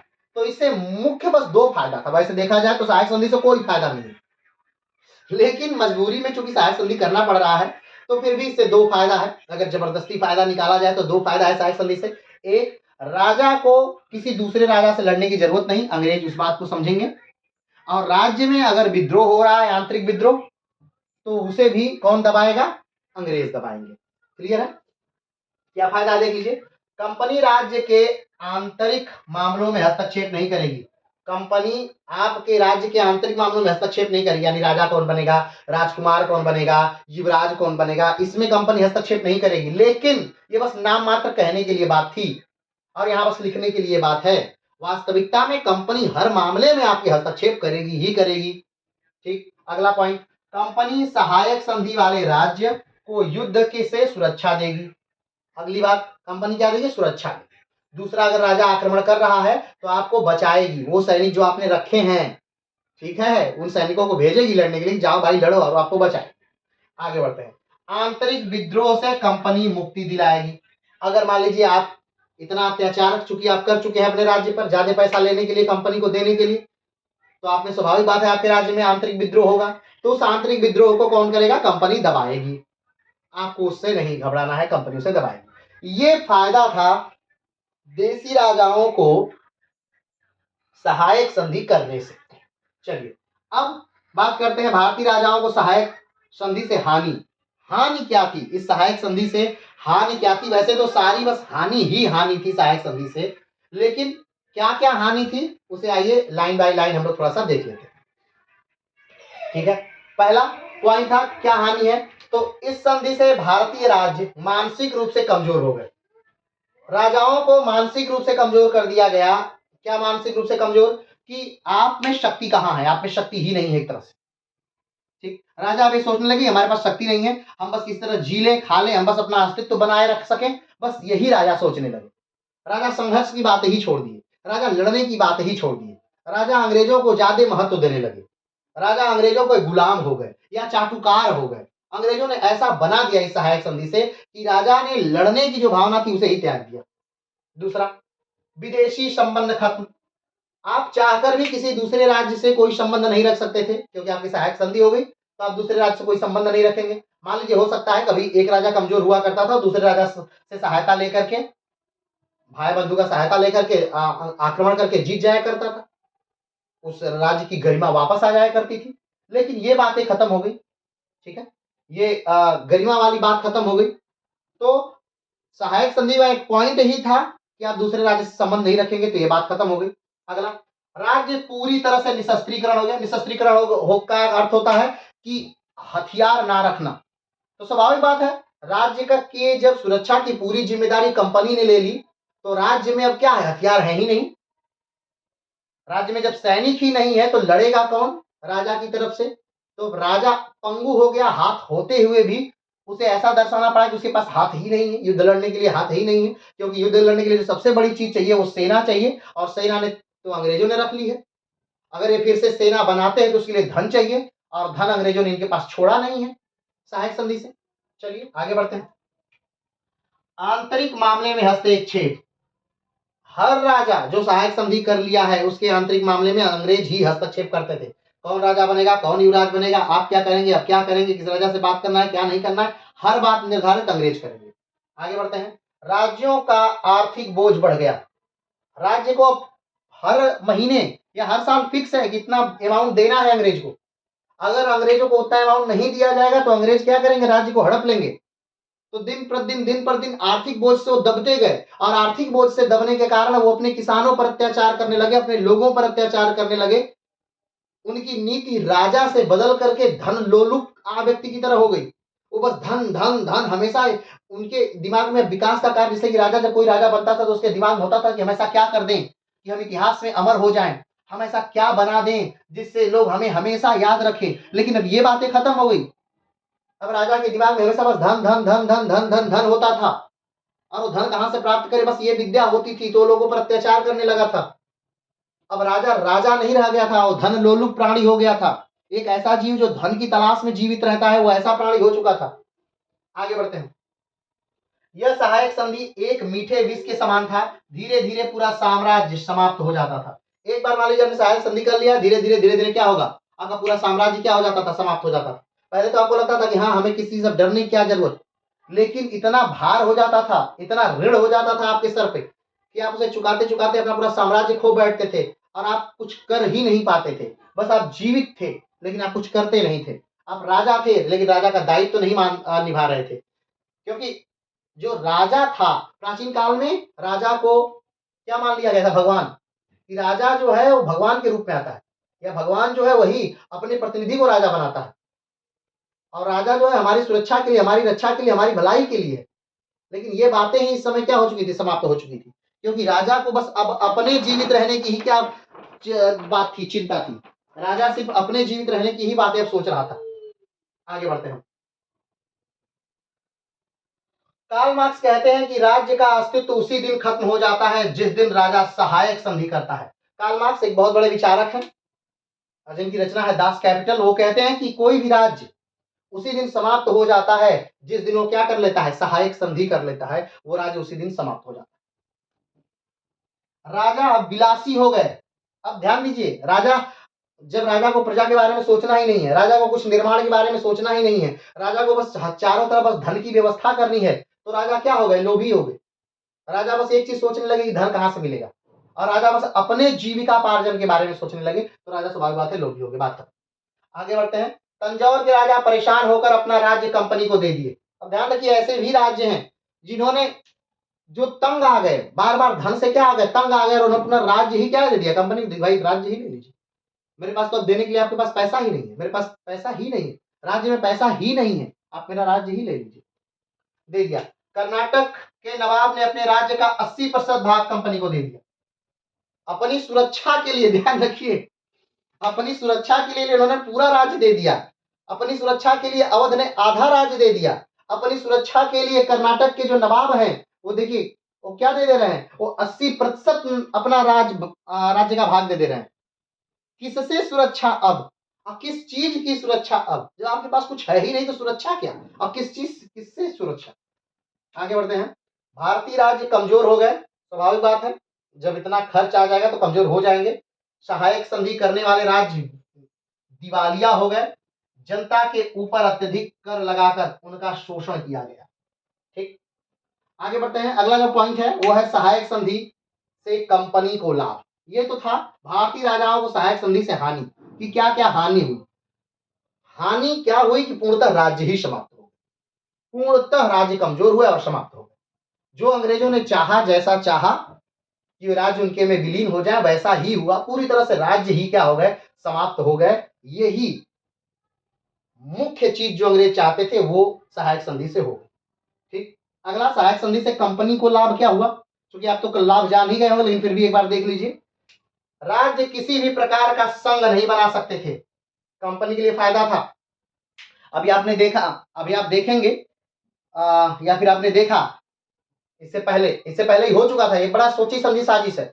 अभी आपने देखा, मैसूर एक साथ मिलेगा, मराठा एक साथ मिलेगा, निजाम एक साथ मिलेंगे और तीनों संघ बिना बनाकर बड़े आराम से अंग्रेजों को हरा देंगे, अंग्रेजों को मार देंगे। तो अंग्रेजों ने कहा कि भाई ये संघ न बना पाए, एक साथ मिल ना पाए, तो सहायक संधि जो राज्य करेगा वो एक साथ संघ नहीं बनाएगा, वो एक साथ मिलेगा नहीं। तो स्वाभाविक बात है, अगर राजा एक साथ मिलेंगे नहीं तो फिर वो जीत नहीं पाएंगे। ठीक, तो एक प्रकार संघ नहीं बना सकते थे। पहला, कंपनी को एक विशाल सेना प्राप्त हुई एक दूसरे धरती पर। अब सोचिए ब्रिटेन कहां है, एक बार देखिए ब्रिटेन कहां है, ध्यान दीजिए, ये है UK, United state of the great Britain, ये है यूके। और यूके शासन कहां कर रहा है? अभी ये स्वेज नहर नहीं बनी है कि ये यहां से आ जा रहा है, नहीं, यहाँ पे नहीं। यूके कैसे आ रहा है? यूं ऐसे इस समुद्री रास्ते से भारत आ रहा है, ऐसे आ रहा है और यहां से अपना संसाधन ला करके यहां पर भारत में एक विशाल साम्राज्य बना लेना, एक विशाल सेना खड़ी कर देना। वो किसकी बदौलत थी? तो वो कहीं ना कहीं किसके बदौलत था? तो सहायक संधि के ही बदौलत था कि ब्रिटेन ने भारत में एक बड़ी विशाल सेना खड़ी कर ली। चलिए आगे बढ़ते हैं।